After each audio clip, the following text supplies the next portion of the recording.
आपसे पूछने चाहता हूं कि समाज में जब मुद्रास्फीति के कारण, इन्फ्लेशन का कारण भ्रष्टाचार है, हमारे जो पूंजी की प्राथमिकताएं उसको उल्टा करना, तोड़ना, तोड़ मरोड़ के करना, जो हमारे देश के लिए अनुकूल नहीं है, काला धन कारण है। और यहां तक कि इस पैसे के कारण चुनाव का यानी दोषित होना, वो भी तीसरा कारण है। दुनिया भर के कुकर्म किया जाती है।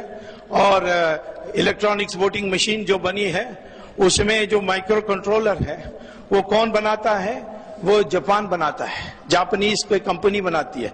तो मैंने उस जापानीज कंपनी को कांटेक्ट किया कि जो आप माइक्रो कंट्रोलर हमारे ईवीएम में लगाते हैं, क्या आप अपने जापान के कंपनी में भी, जापान के ईवीएम में भी लगाते हैं?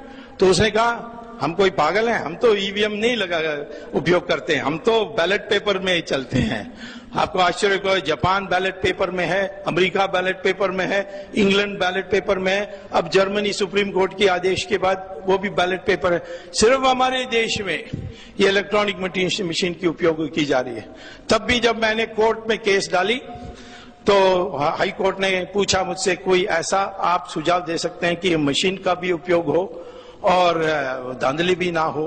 तो मैंने उनको कहा कि जैसे एटीएम मशीन में आप पैसा लेते हैं तो रिसीट आती है, वैसे वोट के लिए बटन दबाने के बाद एक रिसीट आनी चाहिए जिसमें लिखा होना चाहिए किसको आपने दिया, किसको आपने बटन दबाया।